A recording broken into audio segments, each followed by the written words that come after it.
Welcome back. Dubbaka ఉప ఎన్నికల ప్రచారంలో టీఆర్ఎస్ దూసుకుపోతోంది. టీఆర్ఎస్ అభ్యర్థి సోలిపేట సుజాతకు మద్దతుగా మంత్రి హరీష్ రావు రాయపూల్ మండలంలోని పలు గ్రామాల్లో ప్రచారం నిర్వహించారు. ఎల్కల్, వడ్డేపల్లి, రామసాగర్ గ్రామాల్లో హరీష్ రావు ప్రచారానికి జనం జేజేలు పలికారు.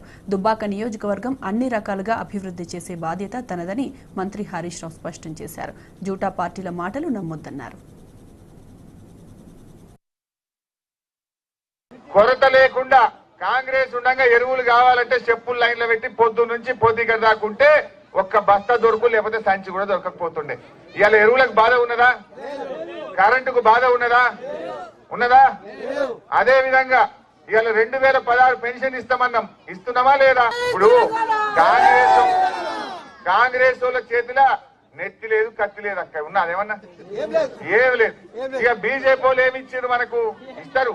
బీజేపీ కోటేస్తే మనకి ఇస్తారు. ఏమి ఇస్తారంటే బాయిల కాడ మీటర్లు ఇస్తారట. విదేశీ మక్కలు తెచ్చి మన మక్కలకు ధర లేకుండా చేస్తారట. ఆ సెట్ కూడా ఇచ్చిపోతా. చదువుకున్న పిల్లలుంటే చూడండి, బాయిల కాడ మీటర్లు పెట్టడానికి కేంద్ర ప్రభుత్వం తెచ్చిన బిల్లు కాగితం తెచ్చిన ఈ ఊళ్ళో ఒక సెట్ ఇచ్చిపోతా. చదువుకున్న పిల్లలు మంచిగా చదువుకొని మనం చూపించిన మీటింగ్ లా ఇప్పుడు ఆంధ్రప్రదేశ్ లో జగన్మోహన్ రెడ్డి గారు ఆంధ్ర ముఖ్యమంత్రి ఒప్పుకొని బాయిల కాడ మీటర్లు పెట్టుడు షురూ చేసిండు బోర్ల కాడ.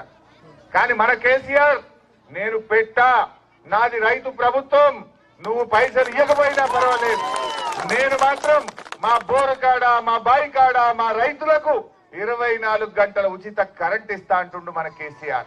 చాలా మాట్లాడుతున్నారు బీజేపీ వాళ్ళు. ఏం చెప్పింది వాళ్ళు? ఏడాదికి 1 కోటి ఉద్యోగాలు ఇస్తా అన్నారు బీజేపీ వాళ్ళు. ఏం చేసిండు నరేంద్ర మోడీ గారు?